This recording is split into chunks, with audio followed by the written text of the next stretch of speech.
దీనికి మనకి స్మెల్ రావాలి, మంచి టేస్ట్ రావాలి అంటే ఏం వేయాలి తెలుసా మీకు? అదొక చిట్కా అనుకోండి. నెయ్యి పోసుకోవాలి. నెయ్యి పోసుకోవడం వల్ల మనకి మంచి టేస్ట్ వస్తుంది అన్నమాట. యాలకి పొడి కాదు, ఈ వరిపిండి అరిసెలు పోకుండలో దానికి మనం ఒక స్పూన్ నెయ్యి వేసుకున్నాం అనుకోండి, మంచి టేస్ట్ వచ్చేస్తుంది. ఇది మంచి టేస్ట్ గుల్ల కూడా పడుతుంది అన్నమాట. అలా చేయడం చాలా మంచిది, ఆరోగ్యానికి మంచిది. యాలకి పొడి ఎక్కర్లేదండి దీనికి. ఇంక మనకి పిండి రెడీ అయిపోతుంది. ఒక 2 నిమిషాలు ఉడికాక అప్పుడు మనం పిండి వేసుకుని తిప్పుదాం. ఇప్పుడు నేను కొబ్బరి వేసాను కదా, ఒక 2 నిమిషాలు ఉడికాక నేను పిండి వేయడం చూపిస్తాను. చూడండి, అందులో కొబ్బరి నెయ్యి పోసాం కదా, మనం కొంచెం కొంచెంగా పిండి వేసేసుకుందాం. అలా కొంచెం కొంచెం వేసుకుంటూ కలపాలా. ఇంకా స్టవ్ ఆఫ్ చేసేద్దాం. అలాగా కొంచెం కొంచెం పిండి వేస్తూ మొత్తం గట్టి అయ్యే వరకు కలిపేసుకుందాం.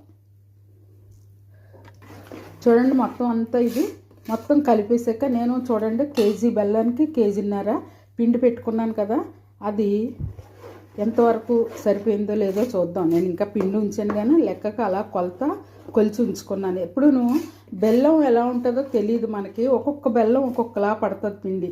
అందుకని మనం పిండి కొంచెం ఎక్కువే ఉంచుకోవాలి. లెక్క ప్రకారంగా కేజీ బెల్లానికి కేజీన్నర పిండి.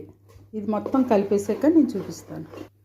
చూడండి, ఇలా వచ్చింది. ఇది ఇలాగా కొంచెం ఉంది, ఇది కూడా పట్టేస్తుంది. వేసి కలిపేస్తాను. చూడండి, కరెక్ట్గా మనకి కేజీన్నర బియ్యం పిండికి కేజీ బెల్లంతో సరిపోయింది. ఇది పూర్తిగా కలిపేసాక అప్పుడు మనం చూద్దాం.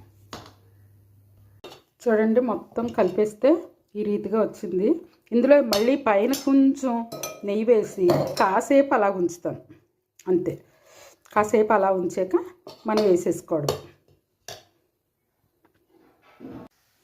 ఇదిగో చూడండి, పిండి రీతిగా వచ్చింది కదా. ఇది ఇప్పుడు మనం కొబ్బరి బూరెలు వేసేసుకుందాం. చూడండి, ఇలా తీసుకుని కొంచెం కొంచెం చక్కగా ఇలా అద్దేసుకుని మనం స్టవ్ మీద వేసేసుకోవడం. మరి ఎక్కువ పలచగా వేయకూడదు అనమాట. నేను 2 చేసి నేను మీకు చూపిస్తాను. ఇది అరిసెల పిండి అంత గట్టిగా చేయకూడదు అనమాట, అప్పుడు పొంగదు. దానికి కారణం కూడా చెప్పేస్తున్నాను. ఇంతే స్ప్రెడ్ చేయాలి, ఎక్కువ స్ప్రెడ్ చేయకూడదు.